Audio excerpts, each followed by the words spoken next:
నాతో కలిసి మార్కు సువార్త 16వ అధ్యాయానికి తీయండి. మార్కు సువార్త 16వ అధ్యాయము 15, 16 వచనాలు మనం కలిసి చదువుకుందాం. మార్కు సువార్త 16వ అధ్యాయము 15, 16 వచనాలు మనం కలిసి చదువుకుందాం.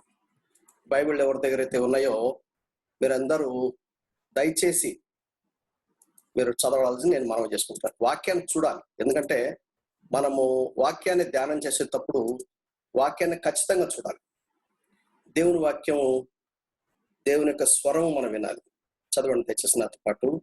మరియు మీరు సర్వలోకమునకు వెళ్ళి సర్వ సృష్టికి సువార్తను ప్రకటించుడి. నమ్మి బాప్తిస్మం పొందినవాడు రక్షింపబడను, నమ్మని వానికి శిక్ష విధింపబడను. మరలా 15వ వచనం నేను చదువుతాను చూడండి. మరియు మీరు సర్వలోకమునకు వెళ్ళి సర్వ సృష్టికి సువార్తను ప్రకటించుడి. ప్రార్థన చేసుకుందాం. తాళు ఉంచండి, కళ్ళు మూసుకోండి, సాధ్యమైతే మోకరించండి. ప్రేమగల మా తండ్రి, మీ దివ్యమైన వాక్యాన్ని మా చేతిలో పెట్టారు. మా సొంత భాషలో తర్జుమా చేయబడింది. గ్రహించడానికి మానవ జ్ఞానం సరిపోదని పరిశుద్ధాత్మ దేవుని మాకు ఇచ్చారు. ప్రభా, మీ దివ్యమైన ఆత్మ అభిషేకం చొప్పున నీ దాసులమైన మాకు మీ దివ్యమైన వాక్యాన్ని గ్రహించడానికి సహాయం చేయండి.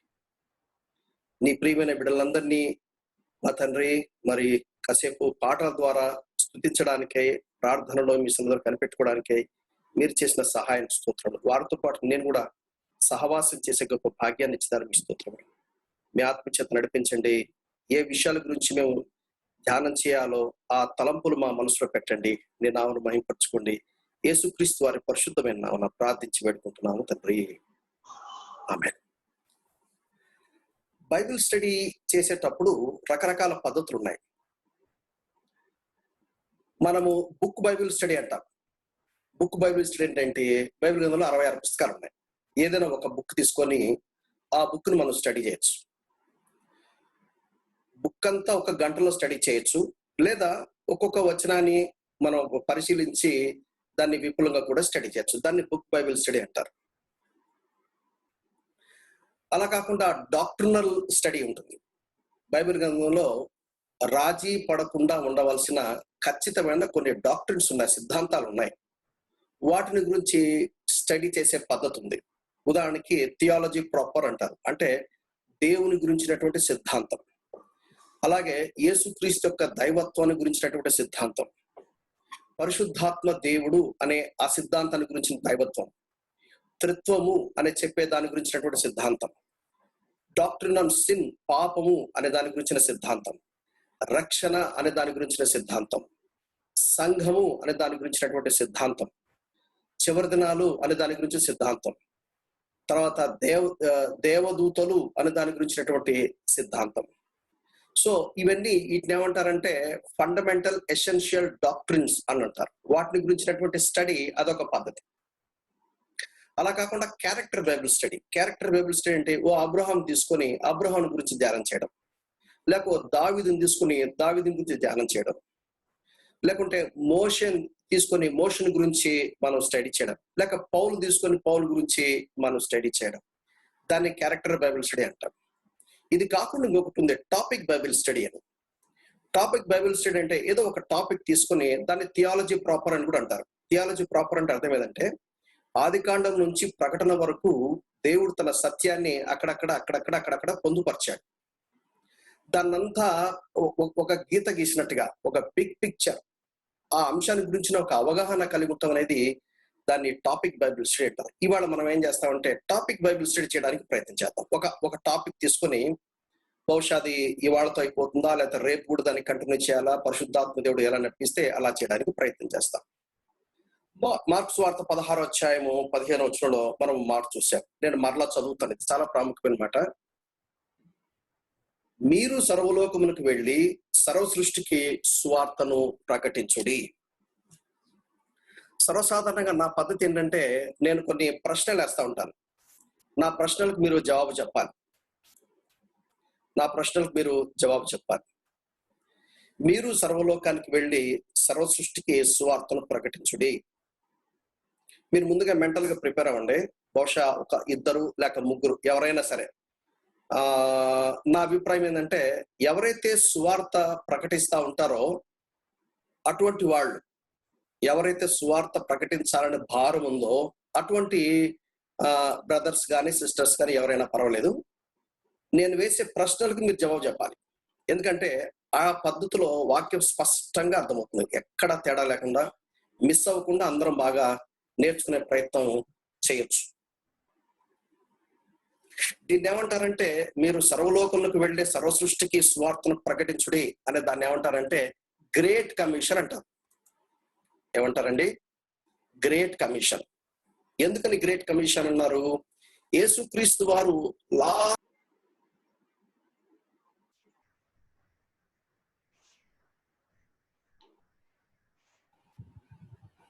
మధ్యలో కొంత అంతరాయం కలిగింది. పర్వాలేదు, వి విల్ కంటిన్యూ. యేసుక్రీస్తు వారు ఆయన వెళ్తూ చిట్ట చివరిసారి చెప్పిన మాట మనకు తెలిసిందే. ఏంటి? ఎవరైనా ఒక వ్యక్తి తన చిట్ట చివరి గడియాల్లో ఏదైనా చెప్తున్నప్పుడు దాన్ని చాలా తీవ్రంగా తీసుకుంటారు. సర్వసాధారణ ఏం చేస్తారంటే, వీలునామా ఓ ఆస్తి స్వాస్థ్యంగా వచ్చే ఆస్తిని హ్యాండ్ ఓవర్ చేసినప్పుడు అప్పుడు ఎవరెవరికి ఏ ఆస్తి ఎంత చెల్లాలో అంటే చాలా ప్రాముఖ్యమైన ట్రాన్సాక్షన్స్ అవి. అందుకనే గ్రేట్ కమిషన్ అన్నారు. ఇది ఒక గొప్ప ఆజ్ఞ. మీరు సర్వలోకములకు వెళ్ళి సర్వ సృష్టికి సువార్తను ప్రకటించుడి. His last command is our first concern. Yesu ప్రభు మనకిచ్చినటువంటి చిట్ట చివరి ఆజ్ఞ, అది మన మొట్టమొదటి బాధ్యత. ఈ విషయాన్ని మీరు మర్చిపోకూడదు. ఏంటి మన మొట్టమొదటి బాధ్యత? యేసు ప్రభు వారు చిట్ట చివరి క్షణములో ఆయన వెళ్ళిపోతూ మనకి ఏ ఆజ్ఞ తప్పగించాడో మత్తయి ఒక పద్ధతిలో రాస్తాడు, మార్కు ఒక పద్ధతిలో రాస్తాడు, లూకా ఒక పద్ధతిలో రాస్తాడు, యోహాను ఒక పద్ధతిలో రాస్తాడు.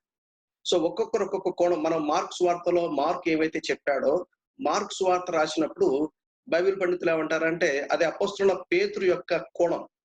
అపోస్తలుడైన పేతురు యేసుక్రీస్తు వరకు చాలా దగ్గరగా ఉన్నాడు. అలాగే అపోస్తలుడైన యోహాను కూడా యేసుక్రీస్తుకు చాలా దగ్గరగా ఉన్నాడు. సో మార్క్ రాసిన సువార్తను మనం ఎలా చూడాలంటే పేతురు సువార్తలాగా మనం చూడాలి. చిట్ట చివరి ఆజ్ఞ, అది మొట్టమొదటి కర్తవ్యము. మనం కొన్ని ప్రశ్నలు వేసుకుంటాం. ఈ ప్రశ్నలు వేసుకుని ఈ టాపిక్ స్టడీలో కొన్ని విషయాలు నేర్చుకుంటాం. మొట్టమొదట, ఏంటి సువార్త అంటే? ఏంటి బ్రదర్ మీరు మాకు చెప్తున్నారేంటి? అనేక సంవత్సరాలు మేము సువార్త ప్రకటిస్తున్నాం కదా అని మీరు అనుకుంటున్నారా? నిజమే. ఈ దేవుని వాక్యం ఇది చాలా లోతైనది. ఎంత తొగినా ఏదో ఒక కొత్త పాయింట్ మనకు దొరుకుతుంది. సువార్త అంటే ఏంటి? సువార్త ఎందుకు ప్రకటించాలి? వ్యక్తిగత సువార్తీకరణ ఎలా చేయాలి? ఎవరు సువార్తను ప్రకటించాలి? ఎప్పుడు ప్రకటించాలి? ఈ విషయాలన్నీ మనము క్లుప్తంగా చూడడానికి మనం ప్రయత్నం చేస్తాం. ఇప్పుడు మొట్టమొదటి ప్రశ్న, సువార్త అంటే ఏంటి? ఎవరు చెప్తారు ఈ ప్రశ్నకు జవాబు? సువార్త యేసుక్రీస్తు యొక్క మరణ వార్తను ప్రకటించుట. యేసుక్రీస్తు యొక్క మరణాన్ని ప్రకటించడాన్ని సువార్త అంటారా? ఓకే, ఇంకా చెప్పండి. ఇంకెవరైనా చెప్తారా? యేసుక్రీస్తు మన పాపముల కొరకు యేసుక్రీస్తు వారు మన పాపల కొరకే చనిపోయి పాతి పెట్టబడి తిరిగి లేచిన వార్తను చెప్పడం సువార్త అంట. ఇంకా చెప్పండి. ఇంకెవరైనా? మంచి వార్త. సువార్త అంటే మంచి వార్త. Very good. Is a logical answer. చెప్పండి. యేసుక్రీస్తు ప్రభు మన కోసమై ఈ లోకానికి వచ్చి, పాపులమైన మనందరి కోసమై వచ్చి, ఆయన జననము, మరణము, ఆయన యొక్క జీవితము, దీన్ని బట్టి మనం ఆయన ద్వారా పరలోకానికి వెళ్తాం. ఇది సువార్త. అంటే ఆయన ద్వారానే పరలోకం. నరకం నుండి తప్పించబడాలంటే ఆయన మనం నమ్ముకోవాలి. Very good. మీరు బాగా చెప్పారు. మీరు ఒక పని చేయండి. ఇప్పుడు నేను ఏదైతే ఒక చిన్న తలంపు తీసుకొని దాన్ని కొంచెం ఎక్స్పాండ్ చేస్తాను. దీన్ని వినిన తర్వాత మరలా ఇదే ప్రశ్న వేస్తాను. నాకు జవాబు చెప్పండి. ఓకే. మార్కు సువార్త 1వ అధ్యాయం 15వ వచనం. యేసుక్రీస్తు వారు ఆయన ఈ భూమి మీద ఉన్నప్పుడు ఏం చేశారంటే మొట్టమొదట ఇలా ప్రారంభించాడు సువార్తను. సువార్త నెల ప్రారంభించాడు. మార్కు సువార్త 1వ అధ్యాయం 15వ వచనం. కాలము సంపూర్ణమై ఉన్నది, దేవుని రాజ్యము సమీపించి ఉన్నది, మారు మనసు పొంది సువార్తను నమ్ముడని చెప్పుచు దేవుని సువార్త ప్రకటించుచు గలిలయకు వచ్చాను.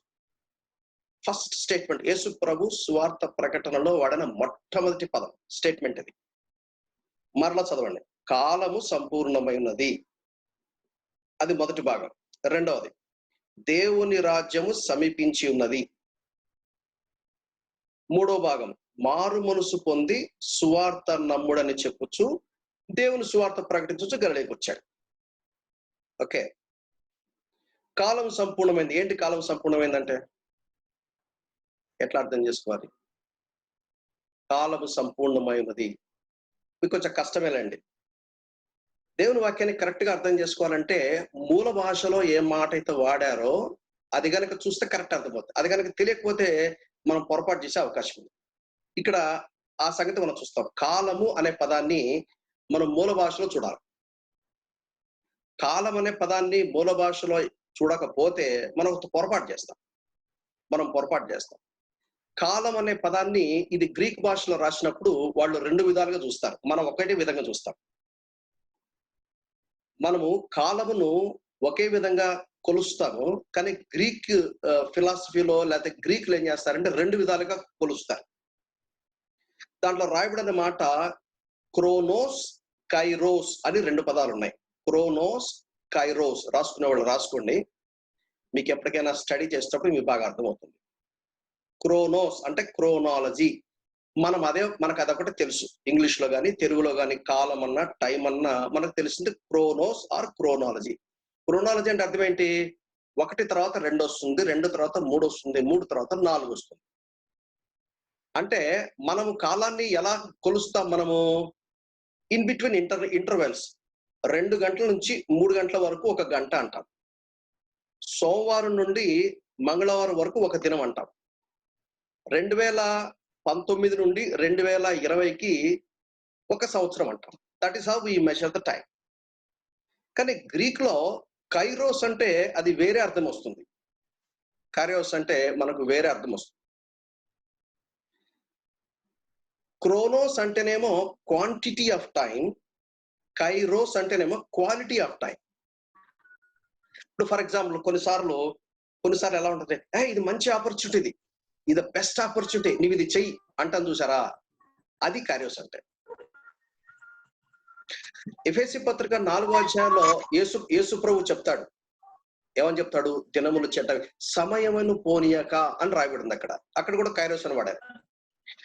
బైబిల్ స్టడీ చేసేటప్పుడు, ఎస్పెషల్లీ వాక్యం చెప్పేటప్పుడు ఎవరైతే వాక్యం చెప్తారో ఆ మూల భాషలు కనుక మనం పట్టుకోకపోతే మీనింగ్ మారిపోతుంది. కాలం సంపూర్ణమైంది అంటే ఏంటి? ఏం అర్థం చేసుకోవాలి? కాలం సంపూర్ణమైందంటే పాత నిబంధనలో పరిశుద్ధులు వాళ్ళు ఘోషించారు ఏమని? మెస్సయ్య వస్తాడు, రక్షకుడు వస్తాడు, ఆయన వచ్చి ఆయన మనం రక్షిస్తాడు. ఇశ్రాయేలు కనిపెట్టుకుని ఎదురు చూస్తున్నారు.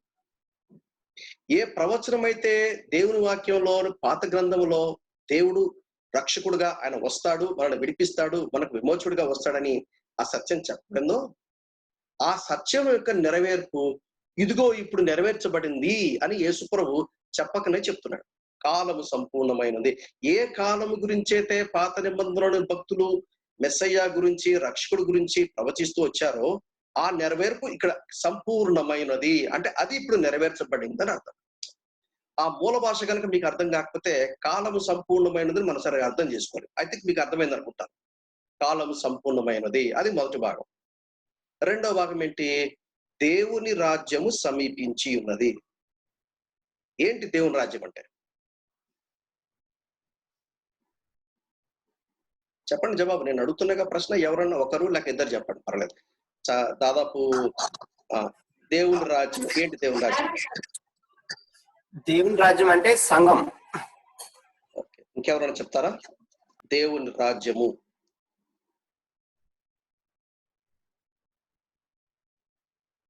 దేవుని రాజ్యము ఏంటమ్మా? దేవుని పరిపాలన వస్తుంది. Very good. మీరు చాలా చాలా దగ్గరకు వచ్చారు. దేవుని రాజ్యము అంటే దేవుడు రాజుగా పరిపాలించుట అని అర్థం. దేవుడు రాజుగా పరిపాలించుట అని అర్థం. యేసుక్రీస్తు కల్వరి శిలువలో ఆయన విమోచకుడుగా తన విలువైన రక్తాన్ని చిందించి మనం చేసిన పాపం రావాల్సిన క్రయధనాన్ని ఆయన చెల్లించి ఆయన సెలవులో చేసినటువంటి ఆ గొప్ప ఆ రక్షణ మార్గం ద్వారా ఏం కలిగిందంటే మనకు గొప్ప రక్షణ కలిగింది, మారు మనసు కలిగింది. అప్పటి నుండి దేవుడు ఏమయ్యాడు? మనకు రక్షకుడు అయ్యాడు. రక్షకుడు అయిన తర్వాత అందరితో ఆగకూడదు. ఆ రక్షకుడు ప్రభు అవ్వాలి. ఎవరిని ప్రభు అంటారు? ప్రభుత్వం చేసేవారిని ప్రభు అంటారు. రాజరికం చేసేవాడిని రాజు అంటాడు. పరిపాలన చేసేవాడిని రాజు అంటారు. కరెక్ట్ గా చెప్పారు. దేవుని రాజ్యం సమీపించిందంటే అర్థం ఏంటంటే దేవుడు రాజ్యం చేస్తున్నాడు, కానీ పాత నిబంధనలో ఆయన రాజ్యం చేసిన పద్ధతి వేరుగా ఉంది. ఇప్పుడు దేవుడు మనుషుల మధ్యలో నివసించి మనుషుల మధ్యలో సంచరిస్తూ ఆయన పరిపాలన చేయటానికే ఆయన రక్షకుడిగా వచ్చాడు. ఆయన ప్రభుగా అవడానికి సిద్ధంగా ఉన్నాడు అని ఆ దేవుని రాజ్యము సమీపించింది అంటే అర్థం ఏంటంటే దేవుడు రాజుగా పరిపాలన చేయడానికి సిద్ధంగా ఉన్నాడు. అటువంటి ఎందుకంటే యేసు ప్రభు సెలవులో ఆ విమోచన కార్యం జరిగితే కానీ ఆయన మనకు రక్షకుడుగా ప్రభుగా మన జీవితాల్లో పరిపాలించడానికి అవకాశం ఉండదు. మొదటి భాగం ఏంటి? కాలము సంపూర్ణమైనది. రెండవది దేవుని రాజ్యము సమీపించినది. బై ఈ మాట ఈ సందర్భం వచ్చింది కాబట్టి ఓ ప్రశ్న వేయనేయండి. యేసుక్రీస్తు నీకు రక్షకుడు అయ్యాడమో ప్రభు అయ్యాడా? యేసుక్రీస్తు నీకు విమోచకుడు అయ్యాడు, కానీ ఆయన నీకు రాజు అయ్యాడా అని. ఏంటి దేవుడు రాజు అవటం అంటే అర్థం ఏంటి? రాజుగారు ఏం చెప్పినా శాసనమే, ఇక మళ్ళీ తిరుగుండదు. ఆయన దాన్ని డిగ్రీ అంటారు. ఆయన రాసి తన ఉంగరంతో కనుక సంతకం పెడితే ఫినిష్, ఇంకా ఎవరు దాన్ని తిప్పడానికి వీల్లేదు. ఈ యేసుక్రీస్తు రక్షకుడు నీ జీవితంలో ఆయన తీర్మానాలు చేస్తాడా? ఎవరు తీర్మానాలు చేస్తారు? నేను సర్వసాధారణంగా ఇలా చెప్తా ఉంటాను బైబిల్ స్టడీ చేస్తాను. మీరు ఆలోచించేయండి. బహుశా ఒక 10,000 రూపాయలు మొబైల్ కొన్నారు మీరు, అది కింద పడి పగిలిపోయింది. కానీ మీకు మొబైల్ లేకుండా కుదరదు, ఖచ్చితంగా కావాల్సిందే, కొనాల్సిందే. మీ బ్యాంకులో ఓ 30,000 ఉన్నాయనుకోండి. మీ బ్యాంకులో 30,000 ఉన్నాయి. ఓ 10,000 రూపాయలు మొబైల్ కొనాలి. కొనటానికి డబ్బు ఉంది. మార్కెట్లు తెరుచున్నాయి. పొద్దున్నే పేపర్ తీయగానే పేపర్లో ఒక యాడ్ వచ్చింది. ఏమని వచ్చింది? మామూలుగా అయితే ఈ మొబైల్ 10,000, కానీ ఈ రోజు గనక కొంటే దాన్ని మీకు 7,000కే ఇస్తాము. ఎందుకంటే దానికి ఏదో కారణాలు చెప్పి వాడు ఆఫర్లు ఇచ్చాడు. ఏం చేస్తారు? చెప్పండి. ఇంకా అదే ప్రశ్న. ఈ వెంటనే ఓ 3,000 మిగులుతాయి, మంచి మొబైల్ కొంటారు. అవునా? అంతేనా? ఐఎమ్ షూర్, నాకు తెలుసు. వెంటనే కొంటారు. అంటే తీర్మానం చేసింది ఎవరు? నువ్వే తీర్మానం చేశావు. అంటే నీ జీవితానికి నువ్వే రాజు. యేసుక్రీస్తు నీకు రాజు అయితే ఏం చేయాలి తెలుసా? నీ బ్యాంకులో 30,000 కాదు, 1,00,00,000 రూపాయలు ఉన్నా నువ్వేం చేయాలంటే, అయ్యా ఈ డబ్బు బ్యాంకులో ఉంది, మరి నన్ను కొనమంటావా? ఈ కొనటం నీ చిత్తమేనా? ఇప్పుడు నాకు అవసరం, నిజమే, అక్కడ మంచి ఆఫర్ ఉంది, నువ్వు సెలవిచ్చావా, నేను వెళ్ళొచ్చా, కొనొచ్చా? ఎప్పుడైనా ఎటువంటి ప్రార్థనలు చేసావండి? అందుకనే నేనేమంటానంటే మన కుటుంబ ప్రార్థనలో మన పిల్లలకి ఇది నేర్పాలి. ఏమని నేర్పాలి? నాకు డబ్బు కావాలి అంటే సరే ఇస్తానులే, రేపు ఇస్తానులే, ఎల్లుండి ఇస్తా అనకూడదు. ప్రార్థన చేద్దాం, దేవుణ్ణి అడుగుదాం, అది దేవుని చిత్తమో కాదో తెలుసుకుందాం అని చిన్నప్పటి నుంచి మనకు ఒక అలవాటు అవ్వాలి. ఏం అలవాటు అవ్వాలంటే ఏదైనా చెయ్యాలి అంటే దేవుని సెలవు తీసుకోవాలి. ఏదైనా చేయకూడదంటే దాని వెనక దేవుని హస్తం ఉండాలి. ప్రతి నిర్ణయం వెనక దేవుని హస్తం ఉండాలి. ప్రతి నిర్ణయం వెనక దేవుని యొక్క వాక్యపు ఆధారపు తలంపు ఉండాలి అనే ఆలోచన మన మనసులో కూరుకుపోవాలి. మీరు ఊహించండి, సాక్షాత్తు సృష్టికర్తనే దేవుడే మానవుడిగా దిగి వచ్చి సెలవులో అంత క్రయము చెల్లించి కొనుక్కున్నాడంటే నీ జీవితానికి ఓనర్ ఎవరు? ఆయనే. నీ జీవితంలోని నీకు స్వేచ్ఛ ఇచ్చినా గానీ నువ్వేం చేయాలంటే ఆ దేవుని యొక్క ప్రేమ కనుక నువ్వు సరిగా అర్థం చేసుకుంటే, అయ్యా నా మైండ్ కరప్టెడ్ మైండ్, నేను పొరపాట్లు చేసే అవకాశం ఉంది, తీర్మానాలు నేను కాదు, నువ్వు చెప్పు నన్ను ఏం చేయమంటావు, ఇది చేయొచ్చా ఇది చేయకూడదా. దేవుడు రాజుగా మన జీవితాన్ని పరిపాలించాలి. మొదటిది కాలం సంపూర్ణమైంది, రెండవది దేవుని రాజ్యము సమీపించినది. మూడో మాట చూడండి, మారు మనసు పొంది. ఏంటి మారు మనసు? ఇంగ్లీష్ లో రెపెంట్ అని రాయడం. ఏంటి మారు మనసు అంటే? ఇదివరకు చెప్పని వాళ్ళు చెప్పండి, ఎందుకంటే చాలా మంది ఉన్నారు కదా, వేరే వాళ్ళు కూడా అవకాశం తీసుకోవచ్చు. చెప్పిన వాళ్ళని చెప్పకుండా చెప్పని వాళ్ళు ఎవరైతే వాక్యాన్ని బోధిస్తారో వాళ్ళ అవకాశం తీసుకోండి, మిగిలిన వాళ్ళందరూ వినండి. వాక్యాన్ని బోధించే వాళ్ళు ఎవరైనా నాకు సమాధానం చెప్పండి. ఏంటి మారు మనసు అంటే?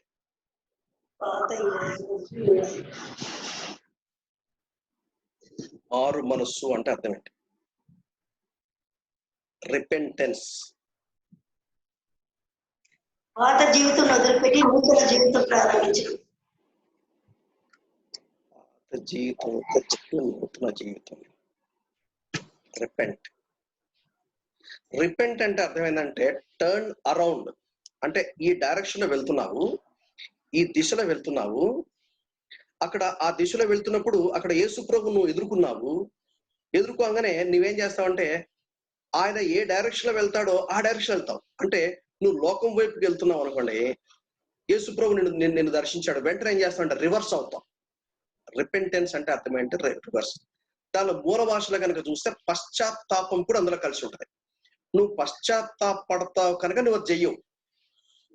పశ్చాత్తాపము ప్లస్ టర్న్ అరౌండ్ అనే పదము అందులో కనపడుతుంది. కాలము సంపూర్ణమైనది, దేవుని రాజ్యము సమీపించినది, మారు మనసు పొంది సువార్త నమ్ముడని చెప్పొచ్చు, దేవుని సువార్తను ప్రకటించు గలిలోకి వచ్చాను. ఇప్పుడు చెప్పండి, సువార్త అంటే ఏంటి?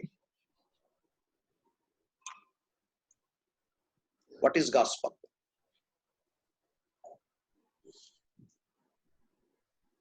మీకు మార్క్స్ సువార్త 1వ అధ్యాయం 15 ఒక వివరణ మనం చూసాం. ఆ వివరణ చూసి ఈ వాక్యములోను ఉంది దాని మీనింగ్.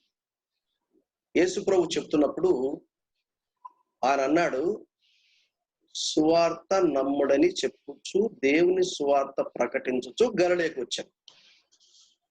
ఇక్కడ సువార్త అంటే ఏంటి? ఇది 1 కొరింథీ 15:3-4. మీరు అది అక్కడ తర్వాత మాట్లాడదాం. నేను మార్క్స్ సువార్త 1:17 అడిగాను. సువార్త చెప్పేటప్పుడు ఏవేవి రావాలా అనేది మీరు చెప్తున్నారు. నేను వేసే ప్రశ్న అది కాదు. దేవుని రాజ్యం సమీపించింది. సువార్త సరే, నేను to cut the long story short, మనకు సమయాన్ని సద్వినియోగం చేసుకోవడం నేనే కొంచెం ముందు వెళ్తాను. ఇప్పుడు యేసుప్రభు యాక్చువల్లీ ఏం చెప్పాలి? నన్ను నమ్మండి అని చెప్పాలా? ఏమని చెప్పాలి? నన్ను నమ్మండి అని చెప్పాలి. కానీ యేసుప్రభు ఏం చెప్తున్నాడు? నన్ను నమ్మండి అని చెప్పకుండా సువార్త నమ్ముడి అన్నాడు. అంటే సువార్త ఎవరు? యేసుప్రభువే సువార్త. మంచి వార్తలు, ఈ మంచి వార్తలు. సువార్త ఎవరంటే యేసుప్రభువే. Gospel is person. ఇప్పుడు వాక్యము అన్నప్పుడు వ్రాయబడినటువంటి దేవుని యొక్క మాటలు at the same time person యేసుక్రీస్తు. దేవుని వాక్యము అను నామము కలిగిన వాడని ప్రకటన గ్రంథం 9వ అధ్యాయం మనం చూస్తాం. సువార్త ఎవరంటే యేసుప్రభువే. సువార్త అంటే ఏంటి? మనం చూసాం. క్రోనోస్ అంటే క్వాంటిటీ ఆఫ్ టైం, కైరోస్ అంటే క్వాలిటీ ఆఫ్ టైం. సో మనం వాడే ఈ టైం కాదు. 17:21 kingdom of God is within you. Luka సువార్త 17వ అధ్యాయంలో నేను ఏదైతే చెప్పానో దాని గురించినటువంటి మాట మనం చూస్తాం. మారు మనసు అంటే టర్న్ అరౌండ్ అని అర్థం.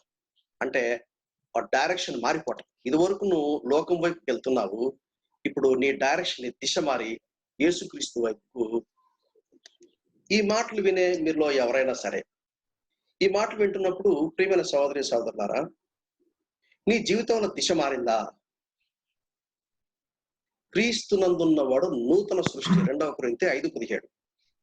ఎట్లా అయ్యాడు నూతన సృష్టి? ఈ టర్న్ అరౌండ్ రావాలి. జీవితంలో ఒక మలుపు అనేది కలిగిందా? ఆ యేసయ్య నీకు రక్షకుడు అయ్యాడా? ఆ యేసయ్య నీకు ప్రభు అయ్యాడా, రాజు అయ్యాడా? నీ జీవితంలో ఈ ఖచ్చితమైన మార్పు అనేది నేను కలిగిందా? అది మనం ప్రశ్నించుకోవాలి. స్వార్థ ఎవరు? యేసుక్రీస్తే స్వార్థ. ఒక ప్రశ్నకి మనం కొంత జవాబు చూడడానికి ఒక చిన్న ప్రయత్నం చేశాం.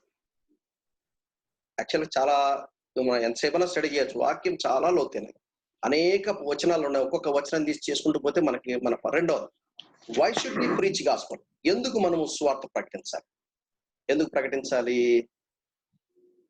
ప్రకటించాలి? అపోస్తలుల కార్యాలు 1వ అధ్యాయం 8వ వచనంలో యేసు ప్రభు అన్నాడు. ఇది లూకా రాసినటువంటి అదే ఏది గ్రేట్ కమిషన్, చిట్ట చివరి ఆజ్ఞ. మన మొదటి కర్తవ్యం అన్నా కదా. మార్కు ఒక కోణంలో రాశాడు, లూకా మరొక కోణంలో రాస్తున్నాడు. ఏమంటున్నాడు చదవండి, మీకు తెలుసు కదా ఈ వాక్యాన్ని మనం చాలా సార్లు విన్నాం. యేసు ప్రభు ఆయన ఆరోహణం కాక మునుపు అపోస్తలుల కార్యాలు 1వ అధ్యాయం 8వ వచనంలో చెప్పిన మాట, పరిశుద్ధాత్మ అంటే పరిశుద్ధాత్మ మిమ్మల్ని ఆవరించినప్పుడు, పరిశుద్ధాత్మ మిమ్మల్ని లొంగ తీసుకున్నప్పుడు, పరిశుద్ధాత్మ మీ లోనికి వచ్చినప్పుడు, పరిశుద్ధాత్మ మీలో మీ ద్వారా పనిచేసినప్పుడు ఏం జరుగుతుంది? మీరు శక్తి నొందెదరు. ఎందుకని ఈ శక్తి దేనికి ఉపయోగపడాలి? మిరకల్స్ చేయడానికి కాదు. ఈ శక్తి ఎందుకోసం దేవుడు, పరిశుద్ధాత్మ దేవుడు శక్తివంతంగా మనలో మన ద్వారా పనిచేస్తాడు? యెరూషలేములోను యూదయ సమరయ దేశముల యందంతటను భూదిగంతముల వరకు నాకు సాక్షులయ్యుందురు అని యేసు ప్రభు ఆరోహణమైనప్పుడు చెప్పినటువంటి మాట. మీరు ఎవరు? మీరంటే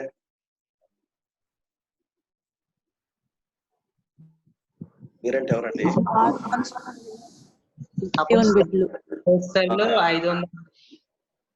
మీరు అంటే అక్కడ ఎవరితో చెప్తున్నాడు యేసు ప్రభు? శిష్యులతో చెప్తున్నాడు. సో ఇప్పుడు ఇదే వాక్యం మన మధ్యకు వచ్చినప్పుడు ఆయన ఎవరితో చెప్తున్నాడు? శిష్యులతో చెప్తున్నాడు. ఎవరు శిష్యులు? లూకా 9:23 రాయబడింది, తన సిలువను ఎత్తుకొని నన్ను వెంబడించడు నాకు పాత్రుడు కాడు. ఎవరు శిష్యుడు? యేసు ప్రభు పాదం దగ్గర ఆయన కూర్చొని, మత్తయి సువార్త, లూకా సువార్త 10వ అధ్యాయంలో చెప్పబడినట్టు ఆయన దయగల మాటలు వినడానికి ఆయన పాదం దగ్గర కూర్చున్నాడు. ఆయన శిష్యులంటే మీరు శక్తి నొందెదరు. మీరంటే ఎవరు? ఆ మాటకు వస్తే నీవు నేనని చెప్పచ్చు, రక్షణ పొందిన ప్రతి విశ్వాసం చెప్పచ్చు. శక్తి అనే పదాన్ని గ్రీక్ భాషలో డ్యూనామిస్ అని రాయడు. దాంట్లో నుంచే 2 పదాలు వచ్చాయి, డైనమో, డైనమైట్. బహుశా 60 ఏళ్ళు దాటిన వాళ్ళు చెప్తారు. ఎందుకంటే మేము చిన్నతనంలో ఉన్నప్పుడు నైట్ టైంలో సైకిల్ పోవాలంటే డైనమో వెనక వేసుకొని లైట్ ఉండి పోవాలి, పోలీసులు పట్టుకునేవాళ్ళు. నైట్ టైం సైకిల్ కనుక డైనమో లేకపోతే పోలీసులు పట్టుకున్నారు. డైనమో ఏం చేస్తుంది? It generates power. అది శక్తిని అదేం చేస్తుంది? పుట్టిస్తుంది. పరిశుద్ధాత్మ దేవుడు నీలో ఒక శక్తిని పుట్టిస్తాడు, ఎనర్జీ పుట్టిస్తాడు, పవర్ పుట్టిస్తాడు. ఎందుకని? సాక్షులుగా ఉండాలి. అందుకనే వాక్యాన్ని స్టడీ చేసేటప్పుడు ఎప్పుడు కూడా వాక్యాన్ని దాటిపోకూడదు. పెంతెకొస్తు సోదరులు ఏం చేస్తారు? ఈ శక్తిని పట్టుకొని దాన్ని రకరకాల వాళ్ళు వాడడానికి ప్రయత్నం చేస్తారు. పరిశుద్ధాత్మ దేవుడు ఆ సందర్భంలో ఎందుకని ఆ మాట పెట్టాడో ఆ సందర్భానికి అది అన్వయించబడాలి. అందుకనే ఒక భక్తుడు భలే చెప్పాడు, a text taken out of context becomes a pretext and becomes a cult. ఓ వాక్యము అసందర్భంగా దాన్ని కనుక వినియోగించినట్లయితే లేనిపోని నష్టాలు వస్తాయి. డ్యూనామిస్. ఎందుకని? సాక్షులు, ప్రభు కోసం సాక్షులుగా ఉండాలి. ఈ పదము గ్రీక్ భాషలో మార్టైర్ అనే, మార్టూస్ అనే పదం నుంచి వచ్చింది. గ్రీక్ భాష it is a very rich language. ఎంత రిచ్ లాంగ్వేజ్ అంటే, ఇప్పుడు మనము ప్రేమ అనే పదం గురించి మాడుతున్నాం అనుకోండి. నా ఫ్రెండ్ అంటే నాకు చాలా ప్రేమిస్తాను, నాకు చాలా ఇష్టం అంటాను. కాసేపు ఉన్నాక నా కుమార్తె అంటే చాలా ఇష్టము, నేను చాలా ప్రేమిస్తున్నాను. నా భార్యను చాలా ప్రేమిస్తున్నాను, నా కుక్కను ప్రేమిస్తున్నాను. మనం ఒకటే పదం వాడతాము. కానీ గ్రీక్ లో మాట్లాడే ఏం చేస్తారంటే, ఫ్రెండ్స్ ని ప్రేమించేటప్పుడు ఒక పదం వాడతారు, భార్య గురించి ప్రేమిస్తున్నప్పుడు ఒక పదం వాడతారు, జనరల్ గా మాట్లాడినప్పుడు ఒక పదం వాడతారు, దేవుడు ప్రేమించినప్పుడు మరొక పదం వాడతారు. Greek language is a very rich language. ఈ కొత్త నిబంధన గ్రీక్ భాషలో రాయబడింది కనుక ఆ మూల భాష కనుక కొంచెం జాగ్రత్తగా పరిశీలిస్తే వాక్యం చక్కగా చెప్పడానికి అవకాశం ఉంది. సాక్షులు అంటే మార్టూస్, ఇది న్యాయస్థానంలో వాడే భాష. ఎక్కడ వాడే భాష ఇది? మీరు ఒకసారి తీవ్రంగా ఆలోచించేయండి. దేవుడు ఎందుకు మనల్ని మీరు నాకు సాక్షులు అన్నారు? ఇది కనుక అర్థం చేసుకుంటే అసలు మన జీవితాల్లో చాలా మార్పులు వస్తాయి. మీరు జాగ్రత్తగా ఆలోచన చేయండి. నా ప్రశ్నకు మీరు జవాబు చెప్పాలి. ఇది న్యాయస్థానంలో వాడే భాష అయితే, ఈ సాక్షులు అనే పదానికి ముడిపడి ఉన్న కొన్ని పదాలు ఉంటాయి. సాక్షులు అనే పదం ఎప్పుడు వాడతారు? ఉదాహరణకి ఓ బస్ స్టాండ్ లో ఒక మర్డర్ జరిగింది అనుకోండి, ఒక కూని జరిగింది. వెంటనే ఏం చేసేస్తారంటే పోలీసు వాళ్ళ కంప్లైంట్ వస్తుంది, వాళ్ళందరూ వస్తారు, ఆ ఏరియా అంతా సీజ్ చేస్తారు. ఇప్పుడు ఏం చేయాలి? దాన్ని కేసు బుక్ చేస్తారు, ఇన్వెస్టిగేషన్ చేయాలి. ఎలా ఇన్వెస్టిగేషన్ చేస్తారు? ఆ టైంలో బస్ స్టాండ్ లో ఉన్నటువంటి షాప్స్ ఎవరైతే ఉన్నారో, ఎవరెవరైతే తెలిసినారో ఐ విట్నెసెస్ కోసం వెతుకుతారు. అవునా? ఐ విట్నెసెస్ కోసం వెతుకుతారు. వెతికి ఏం చేస్తారంటే అప్పుడు ఐ విట్నెసెస్ ని పరిశీలిస్తారు. ఒక లాయర్ ఏం చేస్తాడు? ఐ విట్నెస్ ని నువ్వు కరెక్ట్ గా చూసావా లేదా, నువ్వేమైనా అనుకుంటున్నావు, నువ్వేమైనా చెప్పే విషయాలు తేడా ఉందా అని వీళ్ళు ఏం చేస్తారంటే పరిశీలిస్తారు.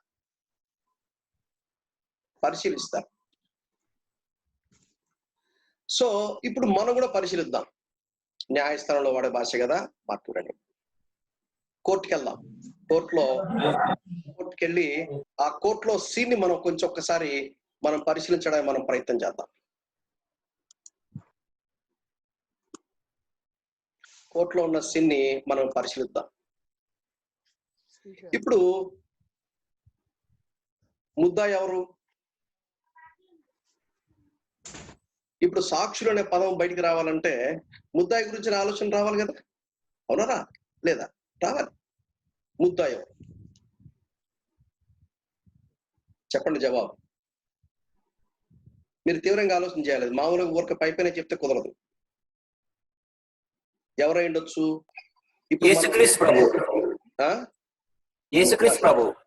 ఎందుకంటే కరెక్ట్ చెప్పారు మీరు. మన సాక్ష్యం చెప్పాల్సిన దాని గురించే కదా. ఇప్పుడు లోకమంతా ఏమంటుంది? యేసుక్రీస్తు ఆయన తక్కువ కులస్తులకు దేవుడు అని అంటున్నారు కొంతమంది. కొంతమంది ఏమంటారు? యేసుక్రీస్తు మన దేశస్తుడు కాదండి, బయట దేశస్తుడు, తెల్లోళ్ళ దేవుడు అండి అని కొంతమంది అంటారు. కొంతమంది ఏమంటారు? లేదు లేదు, యేసుక్రీస్తు ఓ వర్గానికి నాయకుడు, ఓ కులానికి నాయకుడు, ఓ మతానికి నాయకుడు. రకరకాల భేదాభిప్రాయాలు ఉన్నాయి. ఇప్పుడు యేసుక్రీస్తు వారు ఒక వైపున ముద్దాయిగా ఉన్నారు, మరొక వైపున నువ్వు సాక్షిగా ఉన్నావు. నిన్ను ఇంటరాగేట్ చేసే ఒక లాయర్ ఉన్నాడు, ఆయన అఫెన్సివ్ లాయర్ అంటారు. నీకు ఒక డిఫెన్స్ లాయర్ ఉంటారు. ఇది సీన్ అన్నమాట, కోర్టు సీన్. డిఫెన్స్ లాయర్ ఎవరు? నీ తరఫున నిన్ను బలపరచడానికి, నిన్ను స్ట్రెంగ్తన్ చేయడానికి, నీకు జ్ఞానం ప్రసాదించడానికి, నీకు శక్తిని ఇవ్వటానికి, నీకు ధైర్యం ఇవ్వటానికి నిన్ను నడిపించే డిఫెన్స్ లాయర్ ఎవరు? వెరీ గుడ్, కరెక్ట్ చెప్పారు. పరిశుద్ధాత్మ దేవుడు డిఫెన్స్ లాయర్. నేరం మోపేది ఎవరు? వెరీ గుడ్, ఇది అందరూ ఖచ్చితంగా చెప్తారు, సాతాను. మీకు అర్థమవుతుంది కదా? కోర్టు సీట్కి వెళ్ళాం మనం సాక్షులు అని చెప్పి దేవుని వాక్యం ఏం చెప్తుంది? మీరు నాకు సాక్షులు. యాక్చువల్గా ఏం చేయాలంటే మనం లైన్ కట్టాలి. అయ్యా నేను సాక్షిగా ఉంటాను అయ్యా అని. ఒక ల్యాండ్ తీసుకున్నప్పుడు ఆ ల్యాండ్ ని రిజిస్ట్రేషన్ చేసేటప్పుడు అమ్మేవాళ్ళు ఒకరు, కొనేవాళ్ళు ఒకరు. అది సరిపోదు, సాక్షులు కావాలి. ఇప్పుడు కొనే వ్యక్తి ఏం చేస్తాడంటే ఆయన సాక్షులు తెచ్చుకుంటాడు. ఎందుకు? రేపొద్దున ఏమన్నా తేడా వచ్చినప్పుడు ఈ సాక్షులు నిలబడతారు. లేదండి మేము ఉన్నామండి, ఆ రిజిస్ట్రేషన్ చేసే టైంలో మేము ఉన్నాము, మేము సంతకం పెట్టాము, ఇది మాదే, ఈ డబ్బు ఇట్లా చెల్లించాడు, ఇలా కొన్నాడు అని చెప్పడానికి ఆధారాలు ఉంటాయి. కానీ యేసు ప్రభు ఆయనే అన్నాడు, నేను వెళ్ళిపోతున్నాను, మీకు పరిశుద్ధాత్మ దేవుని మీకు పంపిస్తాను, ఆయన మీకు శక్తిని ఇస్తాడు, మీరు నాకు సాక్షులుగా ఉండాలి అని అన్నాడు. అది అర్థం కావాలంటే మనం కోర్టుకి వెళ్తే గానీ ఈ సీన్ లో మనకి సాక్షిగా ఉండుట అంటే ఏంటో మనకు సరిగా అర్థం కాదు. ఓకే, నేరం మోపేవాడు సాతాను, డిఫెన్స్ లాయర్ పరిశుద్ధాత్మ దేవుడు, ముద్దాయి యేసు ప్రభు. బాగుంది. సాక్షులు ఎవరు?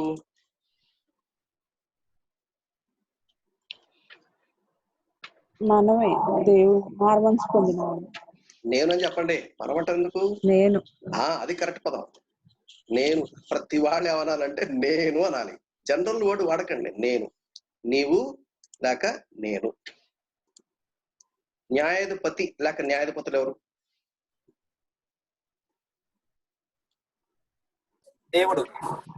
God the father. దేవుడికి ఏమైనా డౌటా ఏంటి?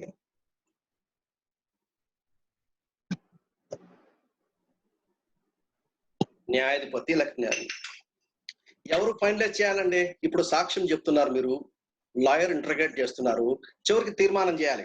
ఆయన ముద్దాయా కాదా అని తీర్మానం చేయాల్సింది ఎవరు? గాడ్ ద ఫాదర్, తండ్రి అయిన దేవుడు. అంటే ఏంటి? ఆయనకు తెలియదా పాపం తండ్రి అయిన దేవుడికి? అందుకని అంటున్నా, మీరు ఆలోచించాలి. మీరు ఎవరు గగో చెప్పాకండి. దేవుడు అంటే దేవుడు ఆయనకు తెలియదా? యేసుప్రభు ఎవరో, యేసుప్రభు ఎవరో తండ్రి అయిన దేవుడు తెలియదా?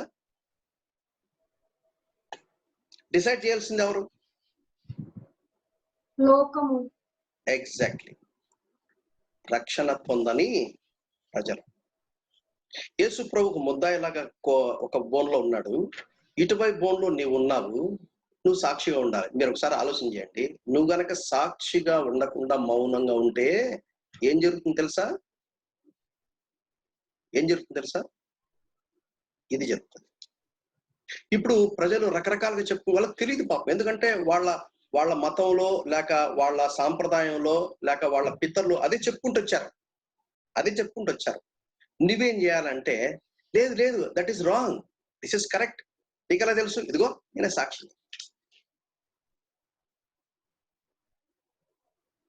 అందుకని అపోస్తలుడు పౌలు మాట అన్నాడు, 1 కొరింథీ 11వ అధ్యాయం 1వ వచనం. ఎవరైనా తీసి చదవండి ఆ మాట. 1 కొరింథీ 11వ అధ్యాయం 1వ వచనం.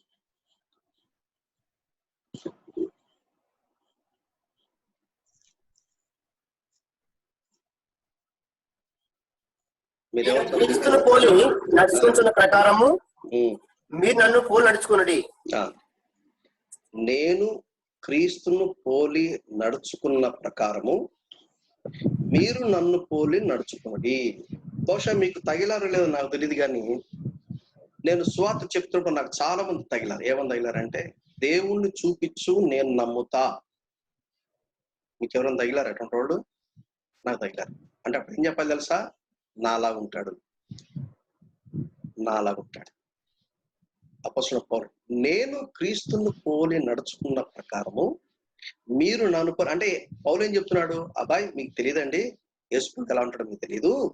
మీరు ఒక పని చేయండి, నేను చేసినట్టు చెయ్యండి, మీరు ఖచ్చితంగా మీరు యేసు ప్రభును పోలి నాలాగే మారుతారు. అంటే యాక్చువల్గా అక్కడ దాని మీనింగ్ ఏంటంటే, as much as I imitate Christ you imitate me. నేను క్రీస్తును పోలి ఎంత మట్టుకైతే, ఎందుకంటే Paul is not a perfect man.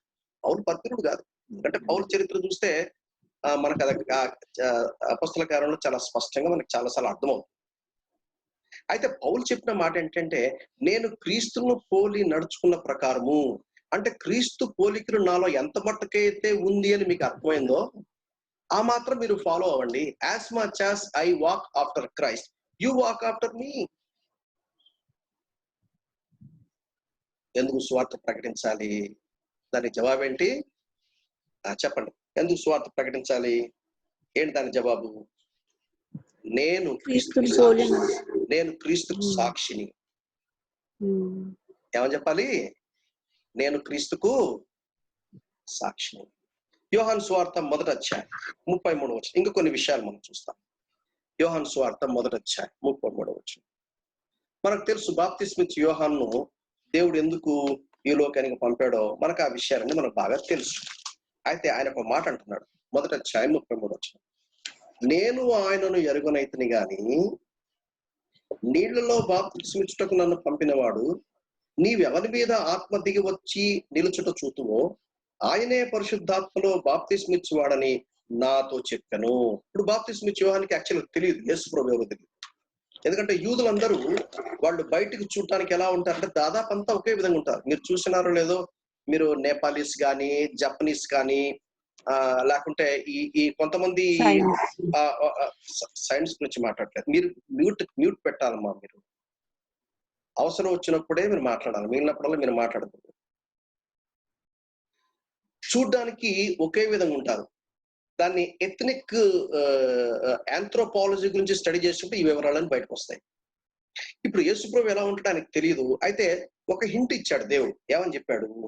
33 వచనం, నీవెవని మీద ఆత్మ దిగి వచ్చి నిలుచుట చూతువో ఆయనే పరిశుద్ధాత్మలో బాప్తిస్మిచ్చువాడని నాతో చెప్పాను. ఐ డిడ్ నాట్ నో అన్నాడు, నాకు తెలియదు అన్నాడు. 34 వచనం, ఈయనే దేవుని కుమారుడని నేను తెలుసుకొని సాక్ష్యం ఇచ్చాను. ఈయన ఎప్పుడు సాక్ష్యం ఇచ్చాడు? ఆయన తెలుసుకొని సాక్ష్యం. ఎలా తెలుసుకున్నాడు? యేసుక్రీస్తు వారికి బాప్తిస్మం ఇస్తున్నప్పుడు ఆకాశము తెరవబడింది. తండ్రి అయిన దేవుడు అక్కడి నుంచి మాట్లాడుతున్నాడు. కుమారుడైన దేవుడు భూమి మీద బాప్తిస్మం తీసుకుంటున్నాడు. పరిశుద్ధాత్మ దేవుడు అక్కడి నుంచి దిగి వచ్చి పావురం వలె వచ్చి ఆయన మీద, ఎందుకంటే పావురం వలె రాకపోతే వీళ్ళకి అర్థం కాదు. అంతేగాని పరిశుద్ధాత్మ దేవుడు పావురం కాదు. దాన్ని ఆంథ్రోపోమార్ఫిక్ లాంగ్వేజ్ అంటారు మూల భాషలో. టెక్నికల్ గా థియలాజికల్ గా చెప్పాలంటే ఆంథ్రోపోమార్ఫిక్ లాంగ్వేజ్ అంటే అర్థం ఏంటంటే, మానవుడు గ్రహించే పద్ధతిలో దేవుని యొక్క కార్యకలాపాలని వివరించి చెప్పేదాన్ని ఆంథ్రోపోమార్ఫిక్ లాంగ్వేజ్ అంటారు. భూలోకమంతా ఆయన కరదృష్టి సంచారం చేయుచున్నది. ఆయన చెవులు కొరచ కాలేదు, ఆయన హస్తములు కొరచ కాలేదు, ఆయన చెవులు మందం కాలేదు. అంటే ఆయనకు నిజంగా చెవులు ఉన్నాయని, ఆయనకు నిజంగా చేతులు ఉన్నాయని దాని అర్థం కాదు. ఆంథ్రోపోమార్ఫిక్ లాంగ్వేజ్ అంటారు. ఇక్కడ తండ్రి అయిన దేవుడు వేరే, కుమారుడైన దేవుడు వేరే, పరిశుద్ధాత్మ దేవుడు వేరే. త్రిత్వం గురించిన సిద్ధాంతం స్పష్టంగా కనపడుతుంది. కొంతమంది అంటారు ఎక్కడుంది బైబిల్లో? కడుదీరు చూస్తే కనపడుతుంది. త్రిత్వం గురించి తండ్రి అయిన దేవుడు, కుమారుడైన దేవుడు, పరిశుద్ధాత్మ. సందర్భం వచ్చింది కాబట్టి మీకు జ్ఞాపకం చేస్తాను. చాలా మందికి త్రిత్వం గురించిన సిద్ధాంతం తెలియదు. ఎందుకు తెలియదు అంటే దాని గురించి టీచింగ్ లేదు కాబట్టి. తప్పు మీది కాదు. నాయకులను వాళ్ళు ఏం చేయాలంటే దేవుని యొక్క వాక్యపు సత్యాలను చక్కగా బోధించాలి.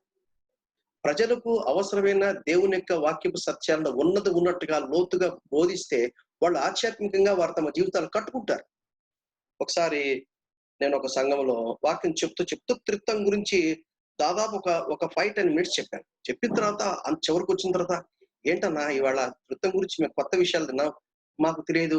నేనేమనుకున్నానంటే తండ్రి అయిన దేవుడే కుమారుడైన దేవుడిగా వస్తాడు, కుమారుడైన దేవుడే పరిశుద్ధాత్మ దేవుడిగా వస్తాడు. పాత నిబంధన అంతా తండ్రి అయిన దేవుడు, సువార్తల టైంలో యేసుక్రీస్తు, సువార్తల అయిన తర్వాత పరిశుద్ధాత్మ దేవుడు. ఇట్ట అనుకున్నానే. రకరకాలుగా దాని గురించి మాట్లాడతాను. దీని గురించి ఒక సపరేట్ టాపిక్ అది. అందుకనే ఏదోవరకు నేను చెప్పాను, స్టడీ చేసేటప్పుడు డాక్ట్రినల్ స్టడీలో ఇదొక పాయింట్ అన్నమాట.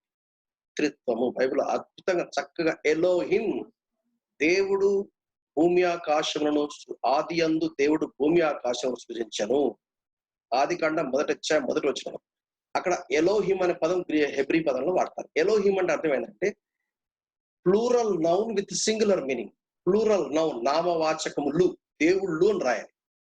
కానీ హెబ్రూలో ఉన్నటువంటి సౌకర్యం ఏంటంటే that's what Hebrew is a very rich language.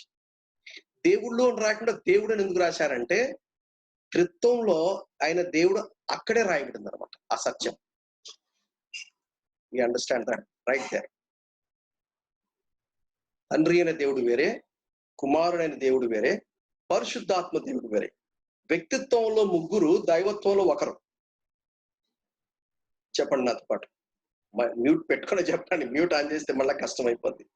వ్యక్తిత్వంలో ముగ్గురు, దైవత్వంలో ఒక్కరు. తండ్రి అయిన దేవుడు వేరే, కుమారుడైన దేవుడు వేరే, పరిశుద్ధాత్మ దేవుడు వేరే. కానీ ఆ త్రిత్వంలో ఉన్న ఐక్యత ఎంత పరిపూర్ణమైన ఐక్యత అంటే ఒక్కరుగానే కనపడతారు. పిలుపు అంటాడు, మాకు తండ్రిని చూపించు, మాకు అంతే చాలు. నన్ను చూసినవాడు తండ్రిని చూసినవాడు. పరిశుద్ధాత్మ దేవుడు నీలోనికి వచ్చి నివసిస్తాడని వాక్యం చెప్పిన తర్వాత నేను నీలో ఉన్నాను అంటాడు యేసుప్రభువు చాలాసార్లు చెప్తాడు.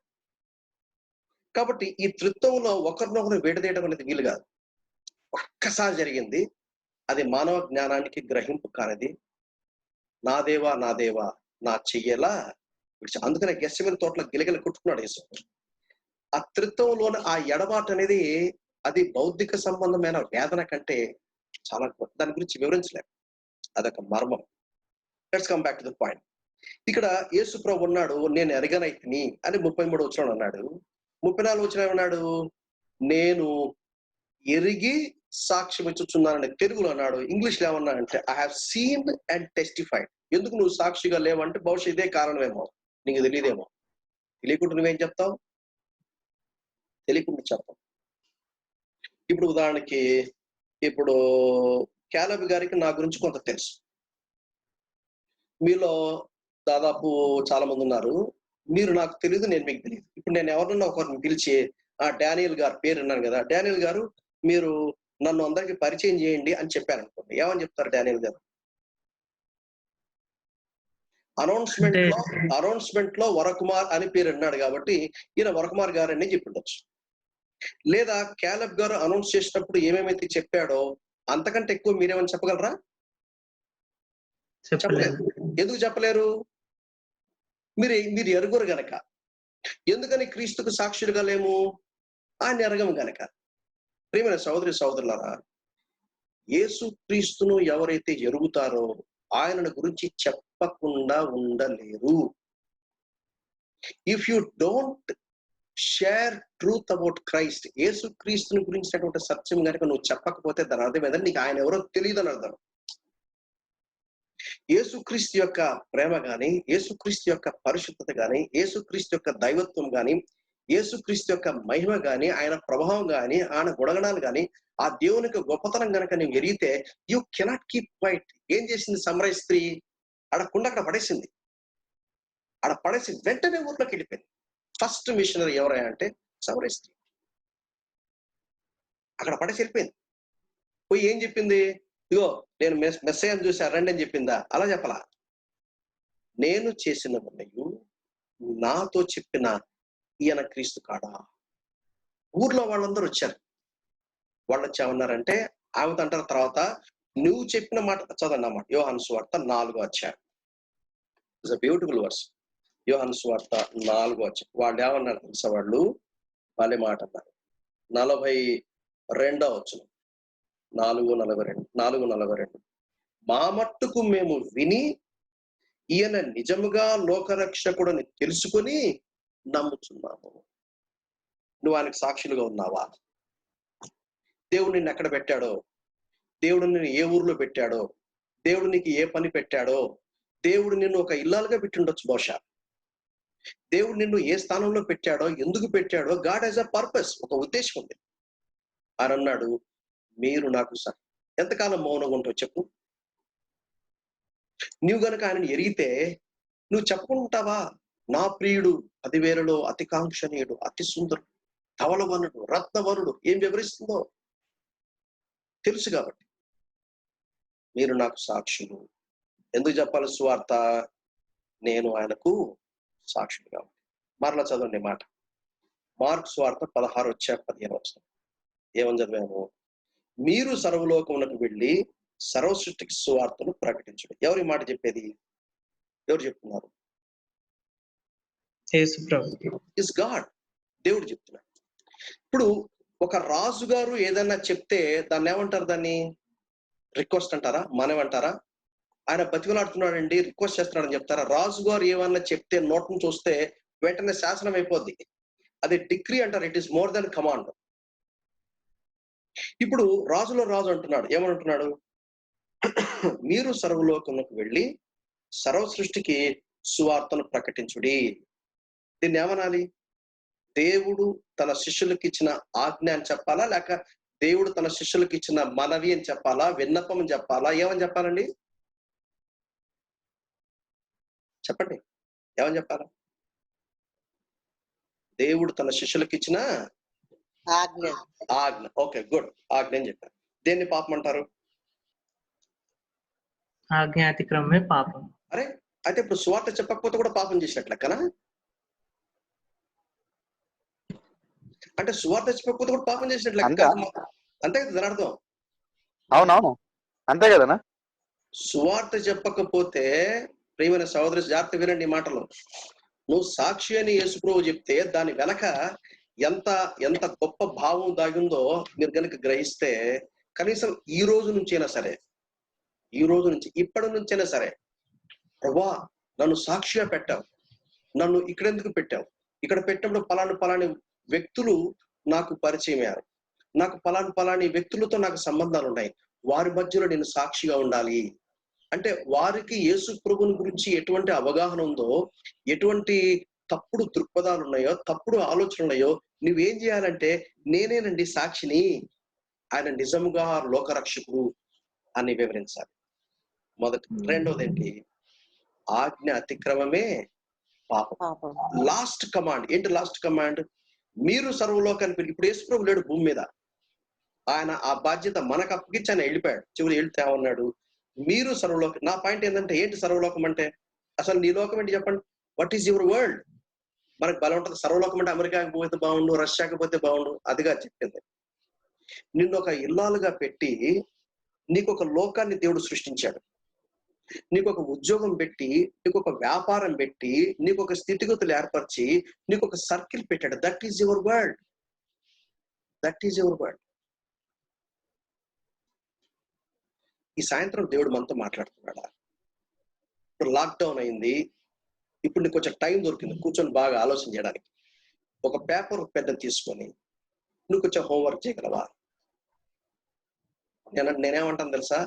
నీ మొబైల్లో ఉన్న ఫోన్ నంబర్ ఉన్నాయే, అవన్నీ లిస్ట్ తయారు చేయి, దాన్ని 3 భాగాలు చేయి. ఎందుకు 3 భాగాలు చేయాలి? ఒక భాగమేమో విశ్వాసులు, ఒక భాగమేమో అవిశ్వాసులు. ఈ 2 భాగాలండి. మధ్య భాగం ఏంటి? విశ్వాసులే కానీ పడిపోయారు, వెనుకంజ వేశారు, బ్యాక్ స్లైడర్స్. 3 గుంపులు ఉంటాయి.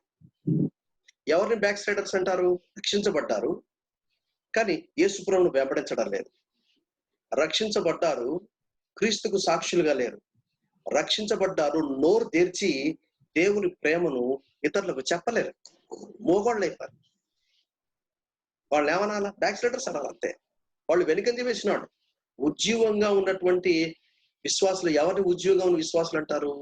క్రీస్తు కోసం సాక్షులుగా ఉండేవాడు. గుడ్డ మీద చేసి పెట్టుకుని ఈరోజు రాత్రి పడుకోబోకుంటూ, ఇవాళ ప్రభా, ఇవాళ రాత్రి కనుక నువ్వు నన్ను పిలిస్తే, ఈ రాత్రి నాకు చిట్ట చెవిదైతే, ఎస్, నువ్వు నాకు అప్పగించిన పని నెరవేర్చా, నా పరుగు తొదముట్టించా, నేను విశ్వాసాన్ని కాపాడుకున్నాను. ఇది పోరాటంతో కూడింది అయితే అయింది, డజంట్ మ్యాటర్, నేను గెలిచాను, ఇదిగో ప్రభు రాక నాకు సిద్ధంగా చెప్పగలవు అన్నమాట. ఇప్పుడు వద్దులే ప్రభువా, అసలు చాలా నేను కొద్దిగా నెగ్లెక్ట్ చేశాను, నెక్స్ట్ ఇయర్ రా, ఇంకొక 6 months టైం తీసుకో అనాల్సి వస్తుందా? ఇప్పుడు ప్రస్తుత పరిస్థితులు చూస్తే భవిష్యత్తు ఎలా ఉంటుందో మనకు తెలియదు. అయితే దేవుని వాక్యం చక్కగా మనకు తెలియపరిచింది. ఇప్పుడైనా ఏం చేస్తామంటే, ఎవరెవరికి స్వార్థ ప్రకటించలేదో, ఎవరెవరితో కలిసి తిరుగుతూ, గుర్తుపెట్టుకో, బహుశా రేపు పొద్దున బ్రదర్ సార్ ఈయన మాతో పాటు భోజనం చేశాడు సార్, నాకు ఎప్పుడు చెప్పలేదు సార్ నీ గురించి, మాతో పాటు టీ తాగాడు సార్, నాకు ఎప్పుడు చెప్పలేదు సార్ నా గురించి అని అక్కడ నీ గురించి కంప్లైంట్ చేస్తారేమో. నువ్వు ఎవరితో కలిసి తిరుగుతున్నావేమో వాళ్ళకి యేసుక్రీస్తుని గురించిన సత్య సువార్త, అందుకే దేవుడు నిన్ను అక్కడ పెట్టాడు. అంటే పొట్ట పోషణ కోసం ఉన్నాం భూమి మీద, లేక సంసారాలు చేసుకోవడానికి, పిల్లలు కంటానికి ఎందుకైనా మన భూమి మీద ఉండేది? అదే అయితే ఇంతకంటే దౌర్భాగ్యం జీవితం ఇంకోట్లేదు. గుర్తుపెట్టుకోండి, మనుషులు మనము 3 ప్రశ్నలు వేసుకోవాలి. నువ్వెవరు? నువ్వెవరు? నువ్వు ఎందుకు వచ్చావు? 3, నువ్వు ఎక్కడికి వెళ్తావు? నీవెవరు అనే నీ ఐడెంటిటీ కరెక్ట్గా నీకు అర్థమైతే అప్పుడు నువ్వేం చేయాలో నీకు కరెక్ట్గా అర్థమవుతుంది. అప్పుడు నువ్వు ఎలా సిద్ధపడి వెళ్తావు నీకు అర్థమవుతుంది. దేవుడు నేను ఒక సంకల్పం, ఒక ప్రణాళిక చేత అక్కడ పెట్టాడు. ఆయన ఏమన్నాడు? మీరు నాకు సాక్షులుగా ఉండండి అన్నాడు. రెండోది ఏమన్నాడు? మీరు స్వార్థ ప్రకటించండి. స్వార్థ ప్రకటించకపోతే పాపం అనే విషయాన్ని మనం గుర్తుపెట్టుకోవాలి. ఈ రెండోది ముగించేసి మిగిలింది మనం రేపు చూద్దాం. యోహాను స్వార్థ 3:16 మనకు బాగా తెలుసు. ఏమని తెలుసు? దేవుడు లోకమును ఎంతో ప్రేమించాను, కాగా ఆయన తన అద్వితీయ కుమారునిగా పుట్టిన వాని యందు విశ్వాసం ఉంచి ప్రతి వాడును నశింపక. దేవుని సంకల్పం ఏంటి? ఎవడు నశించడానికి ఇష్టం లేదు. ఆయన సెలవుల్లో చెల్లించిన క్రయధనము, ఆ విలువ ఖచ్చితంగా గుర్తిరిగితే పశ్చాత్తాపడకుండా ఉండలేదు. అందుకే యేసు ప్రభువు ఈ భూమి మీదకి వచ్చాడు. 1 యోహాను పత్రిక 2వ అధ్యాయం 2వ వచనం చదవండి ఎవరైనా. 1 యోహాను పత్రిక 2వ అధ్యాయం 2వ వచనం.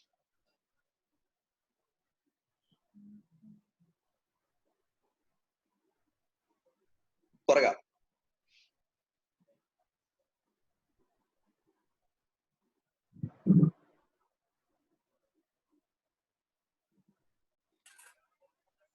ఆయనే మన పాపములకు శాంతికరమై ఉన్నాడు. ఆయనే మన పాపములకు శాంతికరమై ఉన్నాడు.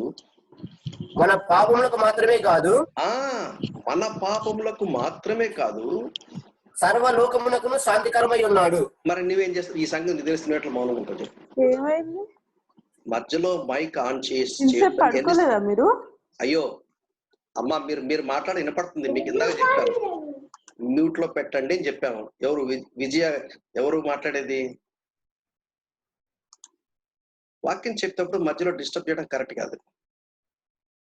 సర్వలోకానికి ఆయన చేసిన ఈ గొప్ప విమోచన కార్యాన్ని తెలియపరిచే బాధ్యత నీదే. వాక్యంలో రాయించి పెట్టాడు, అది నువ్వు చదువుతున్నావు అంటే బాధ్యత నీదే. ఓకే, నువ్వు కీప్ క్వైట్. నువ్వు ఎట్లా మౌనం ఉంటావు? ఆయన సర్వలోకమున కొరకు. 2 పేతురు 3:9 ఎవడు నశింపవలని ఇచ్చేంపక అందరూ మారు మనసు పొందవలని కోర్చు. 1 తిమోతి 2:4 మనుషులందరూ రక్షణ పొంది సత్యమును గురించిన అనుభవ జ్ఞానం కలివారు. ఆయన ఇచ్చుతున్నాడు, ఆయన చెప్తున్నప్పుడు ఆయనకి చెప్తున్నాడు కదా. మరి ఆయన ఇలా కోరుతున్నాడు, అర్థం ఏంటి?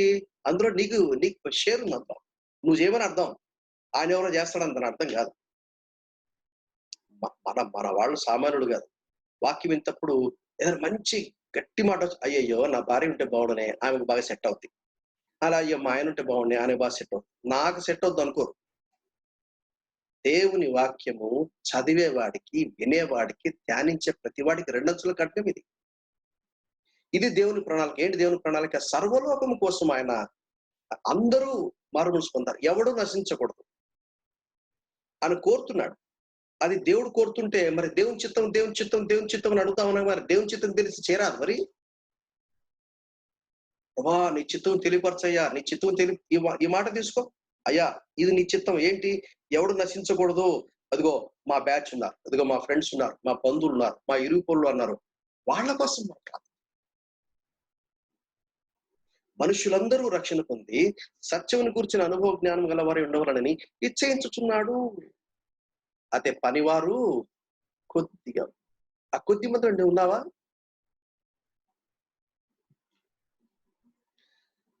ఇంకా చెప్తాను ఎందుకు స్వార్థ చెప్పాలి. 3వ శతాబ్దంలో రబ్బీ సిమ్లా అనే ఒక ఆయన ఏం చేశారంటే, పాత నిబంధనలో మోషే ఏవైతే చెప్పాడో అవన్నీ లెక్కలేశాడు. ఒక్కొక్కటి లెక్కేస్తే 613 ఆజ్ఞలు ఉన్నాయంట. అందులో 365 ఏమో చెయ్యొద్దు అనే నెగిటివ్ కమాండ్స్ ఉన్నాయి, 248 ఏమో చెయ్యి అనే ఆజ్ఞలు ఉన్నాయి. అదే కొత్త నిబంధనలు కనుక లెక్క పెడితే 1050 ఆజ్ఞలు ఉన్నాయి. దావీదు దాన్ని 15 తీసుకొచ్చాడు. కీర్తన 15లో 11 అయింది. యెషయా 33లో 6 ఆజ్ఞలు అయింది. మీకా గ్రంథం 6వ అధ్యాయంలో 3 ఆజ్ఞలు అయింది. మార్కు సువార్త 12వ అధ్యాయంలో యేసు ప్రభువు దాన్ని 2 ఆజ్ఞలు పట్టుకొచ్చాడు. ఎన్ని ఆజ్ఞలని? 613 ఆజ్ఞలు. దావీదు 15వ అధ్యాయం కీర్తనలో 11కు తీసుకొచ్చాడు. యెషయా 33వ అధ్యాయంలో దాన్ని 6కు పట్టుకొచ్చాడు. మీకా 6వ అధ్యాయంలో దాన్ని 3కి పట్టుకొచ్చాడు. యేసు ప్రభు చివరికి 2కి పట్టుకొచ్చాడు. చదవండి ఆ మాట. మార్కు సువార్త 12వ అధ్యాయం 30-31. మనం బాగా తెలిసిన భాగమే అయినా సరే మనం చదవాలి. ఎందుకు సువార్త చెప్పాలి అనే ప్రశ్నకు మనకు జవాబులు రావాలి. చదవండి అన్నమాట. మ్యూట్ లో పెట్టుకొని చదవండి, మీరేమి ఆన్ చేసి చదవక్కర్లేదు, నేను చదువుతాను.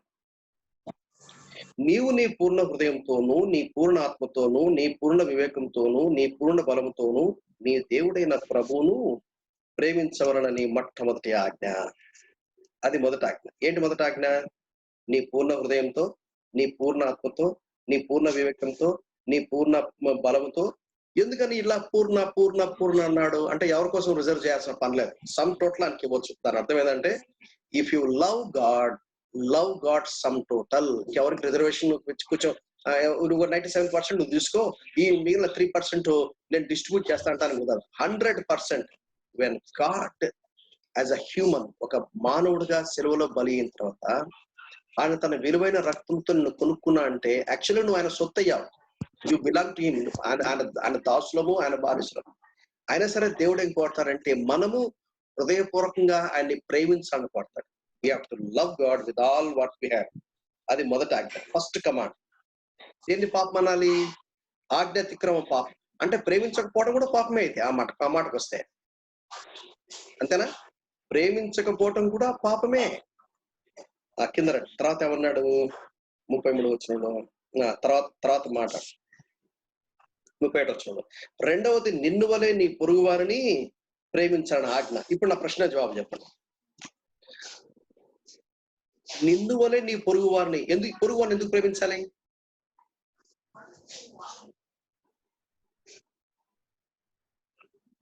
దేవుని చూడడం కనుక ఇక్కడ లాజిక్ ఏంటంటే, మొదటి ఆజ్ఞ దేవుణ్ణి ప్రేమించాలి. నీవు దేవుణ్ణి గనక ప్రేమించకపోతే నీ పొరుగు వాడిని ప్రేమించలేవు. నువ్వు దేవుని గనక ప్రేమిస్తే ఖచ్చితంగా నీ పొరుగు వాడిని ప్రేమిస్తావు. నువ్వు దేవుణ్ణి ప్రేమించాలంటే ఏం చేయాలి? దేవుని ప్రేమను నువ్వు ఎరగాలి. దేవుడు నిన్ను ఎంత ప్రేమించాడో గనక ఆ ప్రేమను వెరిగితే అన్ని ప్రేమించకుండా ఉండలేదు. దేవుని కనుక ఎప్పుడైతే ప్రేమిస్తామో తప్పనిసరిగా పొరుగు వాడిని ప్రేమిస్తాం. దీన్ని ఫిల్ ద గ్యాప్స్ అంటారు. ఏంటి ఫిల్ ద గ్యాప్స్ అంటే, నీ పొరుగు వాడి కంటే ముఖ్యమైన వాళ్ళు ఎవరు? నీ పొరుగు వారి కంటే ముఖ్యమైన వాళ్ళు ఎవరు? నీ పొరుగు వాళ్ళ కంటే ముఖ్యమైన వాళ్ళు ఎవరు? ఎవరండి? మీ ఇంటోళ్ళు. అంటే నీ పొరుగు వాడిని ప్రేమించే దానికంటే ముందు కొన్ని చేయాల.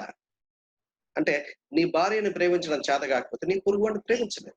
నీ భర్తను ప్రేమించడం చేత కాకపోతే నీ పొరుగు వాడిని ప్రేమించలేవు. నీ పిల్లల్ని ప్రేమించడం చేత కాకపోతే నా కింద నిండి పొల్లుతుంది కదా, నీ ఇంట్లోంచి ఫ్లో కాకుండా బయటకెళ్ళిపోతుంది. ఇప్పుడు దీన్ని బట్టి మనకేమర్థమవుతుంది? ఏమర్థమవుతుంది? దేవుడిచ్చిన ఆజ్ఞలన్నీ కూడా దేవుణ్ణి ప్రేమించాలి, అది ఫస్ట్ ప్రయారిటీ. ప్రయారిటీలు మారడానికి వీల్లేదు. దేవుణ్ణి కనుక ప్రేమిస్తే మనం ఏం చేస్తాము? అప్పుడు ఇతరులను ప్రేమిస్తాం. ఇతరులను ప్రేమిస్తే ఏం చేస్తాము? We give the best. ఏంటి అన్నిటికంటే బెస్ట్? నిత్య జీవం, సువార్త ప్రకటించాలి. ఇప్పుడు మనం కనీసము కొన్ని చూసాం. ఏం చూసాం? అది దేవుని ఆజ్ఞ. ఎందుకు సువార్త ప్రకటించాలి? నేను నా పొరుగు వారిని ప్రేమించుచున్నాను. ఎందుకు సువార్త ప్రకటించాలి? నా దేవుడు వారిని ప్రేమించి వారి కోసం ప్రాణము పెట్టాడు. ఎవరినూ నశింపకూడదని నా దేవుడు కోరుతున్నాడు. కాబట్టి నేను సువార్త చెప్పాలి. నేను దేవుని ఆజ్ఞను పొందిన కావలివాడిని. ఆయన మన కావలివాడిగా చేశాడు. హెచ్కేల్ గ్రంథంలో చూస్తాం. సాక్షిగా ఉండటకు పరిశుద్ధాత్మ శక్తిని గలవాడు. సువార్త ప్రకటించవలసిన భారము నా మీద మోపబడి ఉంది. 1 కొరింథీ 9 పౌలు అంటాడు, అయ్యో సువార్త ప్రకటించ నాకు శ్రమ అంటాడు. Because I'm committed to it. నశించువారు ఆత్మీయ భ్రమలో ఉన్నారు. వాళ్ళు డెలిషన్, వాళ్ళకి తెలియట్లేదు. నువ్వు కనుక చెప్పకపోతే వాళ్ళు అదే కరెక్ట్ అనుకుంటారు. చెప్పాలి. యేసుక్రీస్తు ఒక్కడే రక్షణ మార్గం వారికి తెలియదు. ఏ పాపము నుండి క్రీస్తుని నిన్ను రక్షించాడో అదే పాపం వారిని నరకానికి తీసుకెళ్తుంది కనుక నువ్వు తప్పించబడ్డావు, వాళ్ళు కూడా తప్పించబడాలి. మరలా చూడండి అన్నమాట. ఏ పాపం నుండి క్రీస్తు నన్ను రక్షించాడో అదే పాపం వారిని నరకానికి తీసుకెళ్తుంది. నేను పరలోకానికి వెళ్తున్నాను, నేను విశ్వాసం ఉంచాను, వాళ్ళ విశ్వాసం ఉంచాలి. విశ్వాసం ఉంచి ఏం చేయాలి? ఎవరో ఒకరిపై చెప్పాలి. అదే రోమాపత్రిక 10వ అధ్యాయం అంటాడు. ఎవరో ఒకరిపై చెప్పాలి. చెప్పకుంటే వింటే కదా విశ్వాసం వచ్చేది. ఇప్పుడు వినాలంటే ఎవరో ఒకరు పంపబడాలి. మన సంఘాల్లో మిషనరీ విజనే లేదు. ఎంతసేపు బిల్డింగ్లు కట్టుకుంటూ కూర్చున్నారు. 1st floor, 2nd floor, 3rd floor. పంపబడే ఆ మిషనరీ విజనే లేదు మన సంఘంలో. క్రీస్తు ప్రేమ నన్ను బలవంతం చేసింది పౌలు అంటాడు. The love of Christ is constraining me. 2 కొరింథీ 5:14. సువార్త అనుభవించిన వారు భారముతో ఆసక్తితో సువార్తను పంచుకోగలరు. సువార్తకు విలువ రోమపత్రిక స్టడీ చేస్తే బ్యూటిఫుల్ ఉంటది. అసలు సువార్త అంటే 1 కొరింథీ 15వ అధ్యాయంలో చెప్పబడిన మాట. అది ఒక భాగమే. యాక్చువల్ గా సువార్త అది తప్పు మీది కాదండి. కరెక్ట్ గా టీచ్ చేస్తే మీరు చెప్తారు. మీకు తెలియదు మీరేం చెప్తారు? పాపం తప్పు మీది కాదు, మాదే. బోధకులను మేమే మీకు సరిగ్గా చెప్పలేదు. మీకు కొంచెం పొదిలేసాం. సువార్తను అనుభవించిన వారు భారముతో ఆసక్తితో పంచుకోగలరు. క్రీస్తు రాకడ సమీపించింది. సువార్త ద్వారాలు మూయబడుతున్నాయి. చూసారు? అర్జెన్సీ ఆఫ్ ది గాస్పెల్ అంటారు. ఈ ప్రస్తుత పరిస్థితులు చూస్తుంటే ఎలా ఉంటుందంటే ప్రభు రాకడ ఎంత దగ్గర ఉందో. కాబట్టి ఎవరికి వాళ్ళు సిద్ధపడాలంటే ఏం చేయాలి? నీ నెత్తి మీద దేవుడు ఏ బాధ్యత పెట్టాడో అది తప్పనిసరిగా నెరవేర్చి తీర్చాలి. హెచ్కేల్ 33:8 అంటాడు, చదవండి అన్నమాట. దుర్మార్గుడా, నీవు నిశ్చయముగా మరణము నొందుదు అని దుర్మార్గుడికి నేను సెలవీయగా అతడు తన దుర్మార్గాన్ని విడిచి జాగ్రత్త పడున్నట్లు నీవు ఆ దుర్మార్గునికి నా మాట తెలియజేయనలా ఆ దుర్మార్గుడు తన దోషమును బట్టి మరణము నొందును గాని అతను ప్రాణమును గురించి నిన్ను విచారణ చేయుదును. ఇదివరకు ఎంతమంది చచ్చిపోయారో ఒకసారి జ్ఞాపకం చేసుకో. వారి రక్తాపరాధం నీ నెత్తి మీద ఉందేమో. రేపొద్దున వాడు నేను దోషినిగా చేస్తాడేమో. సార్ వీడు నాకు చెప్పలేదు సార్, సత్యం తెలుసు సార్, చెప్పింటే నేను కూడా వచ్చిండు సార్ అని చెప్తాడేమో. హెచ్కేలు 3:17 దేవుడు నిన్ను కావలి వాడికి పెట్టాడు. ఎందుకు సువార్త ప్రకటించాలి? ఏమైనా నేర్చుకున్నాం మనము? నేను ఆయనకు సాక్షిని. ఎందుకు సువార్త ప్రకటించాలి? It's a last command. ఏమని? సర్వలోకానికి కలిగి సర్వ సృష్టికి సువార్త ప్రకటించాలి. మూడోది, ఎందుకు సువార్త ప్రకటించాలి? దేవుడు నన్ను ప్రేమించాడు, నేను దేవుణ్ణి ప్రేమించాను, దేవుని ప్రేమ నేను పొరుగువారిని ప్రేమిస్తున్నాను, నేను ప్రేమిస్తున్నాను కాబట్టి ఖచ్చితంగా చెప్తాను. మూడవది, because I love my neighbour. నాలుగోది ఏంటి? దేవుడు ఆ బాధ్యత ఒక కావలి వాడిగా పెట్టాడు. వాడు విన్నాడా వినలేదా అంగీకరించడా, that is none of your business. అది పరిశుద్ధాత్మ దేవుడు చూసుకుంటాడు. చెప్పవలసిన బాధ్యత నీదే, నువ్వు చెప్పాలంతే. వాళ్ళు విన్నారా వినలేదా దట్ ఈస్ నా, అది బిజినెస్ ఇది కాదు.